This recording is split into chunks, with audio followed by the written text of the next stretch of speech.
ඔන්න හෙල්දි කුකරි අද ඔයාලට කියලා දෙනවා රසම රස සුප් එකක් හදාගන්නේ කොහොමද කියලා. රසකාරක චුට්ටක්වත් නැති ගෙදර හදාගන්න පුළුවන් රසම සුප් එකක් තමයි මේක. අපි මේක එකතු කරගන්නේ මාළු, හතු, අලගිරියක්.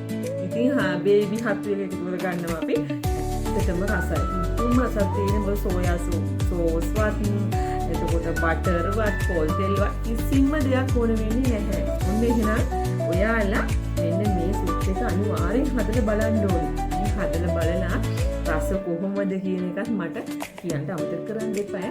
මගේ page එකේ like කරලා මගේ page එක like කරලා නැත්නම් page එක like කරලා මෙන්න මේ වගේ රසම රස ගුණ වැඩි recipes බලලා ඔයාලත් ගෙදර ඉන්න ආදරණීයන්ට හැමදාම සංග්‍රහ කරන්න.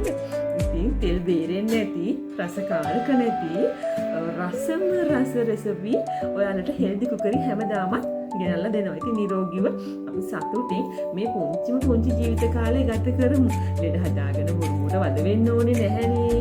ඔන්න එහෙනම් මෙන්න මේ රසම රස සුප් එක ඔයාලා අද හදලා බලන්න ඕනේ. අනිවාර්යෙන්ම හදන්න. අද හෝ හෙට අනිවාර්යෙන් හදලා මට කමෙන්ට් එකක් දාන්න අමතක කරන්න එපා.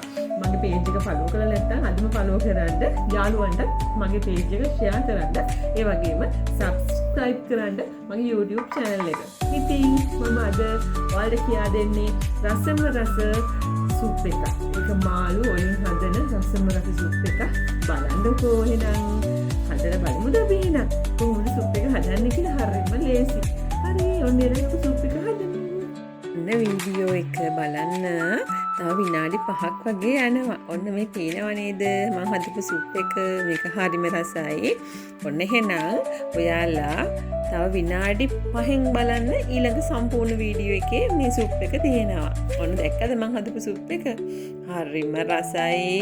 බීලා මට රස කියන්න ඕනේ. ඔන්න ඊළඟ වීඩියෝ එකේ බලන්න තව විනාඩි 5යි තියෙන්නේ.